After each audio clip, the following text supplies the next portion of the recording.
வங்கக்கடலில் மோன்தா புயல் உருவாகியிருப்பதாக தகவல்கள் வெளியாகி இருக்கிறது. வங்கக்கடலில் நிலை கொண்டிருந்த ஆழ்ந்த காற்றழுத்த தாழ்வு மண்டலம் புயலாக வலுப்பெற்றுள்ளது.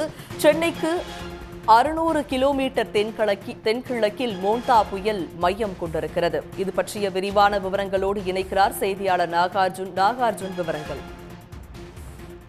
நிச்சயமாக தென்கிழக்கு மற்றும் அதனை ஒட்டிய தென்மேற்கு வங்கக்கடலில் நிலவி வந்த ஆழ்ந்த காற்றழுத்த தாழ்வு மண்டலம் மேற்கு வடமேற்கு திசையில் நகர்ந்து புயலாக வலுப்பெற்றுள்ளது.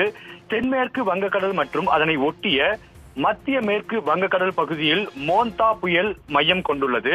கடந்த 24ஆம் தேதி தென்கிழக்கு வங்கக்கடல் பகுதியில் உருவாகிய குறைந்த காற்றழுத்த தாழ்வு பகுதி படிப்படியாக புயலாக வலுப்பெற்றுள்ளது.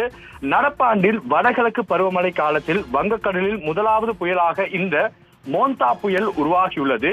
இந்த புயல் தீவிர புயலாக வலுப்பெற்றுள்ளது. மோன்தா புயல் அடுத்த 12 மணி நேரத்தில் மேற்கு வடமேற்கு திசையிலும் அதனை தொடர்ந்து வடக்கு திசையிலும் அதனை பின்னர் வடக்கு வடமேற்கு திசையில் நகர்ந்து நாளை காலை, அதாவது 28ஆம் தேதி நாளை காலை தீவிர புயலாக வலுப்பெறக்கூடும் என்று இந்திய வானிலை ஆய்வு மையம் தெரிவித்துள்ளது. குறிப்பாக சென்னையிலிருந்து இந்த மோன்தா புயல் 600 கிலோமீட்டர் தொலைவில் மையம் கொண்டுள்ளது. இதனால் சென்னை உட்பட தமிழகத்தில் 13 மாவட்டங்களில் காலை 7 மணி வரை மழைக்கு வாய்ப்புள்ளதாக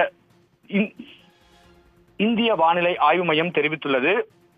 கடந்த 3 மணி நேரத்தில் மணிக்கு 16 கிலோமீட்டர் வேகத்தில் மேற்கு வடமேற்கு திசையில் மோன்தா புயல் நகர்ந்து கொண்டிருக்கிறது. முன்பாக மணிக்கு 13 கிலோமீட்டர் வேகத்தில் நகர்ந்து கொண்டிருந்த இந்த புயலானது தற்போது 16 கிலோமீட்டர் வேகத்தில் நகர்ந்து கொண்டிருக்கிறது. சென்னையிலிருந்து சுமார் 600 கிலோமீட்டர் தொலைவில் இந்த மோன்தா புயல் மையம் கொண்டுள்ளது. இதனால் தமிழகத்தில் சென்னை உள்ளிட்ட 13 மாவட்டங்களுக்கு மழை பெய்ய வாய்ப்புள்ளதாக இந்திய வானிலை ஆய்வு மையம் அறிவித்துள்ளது.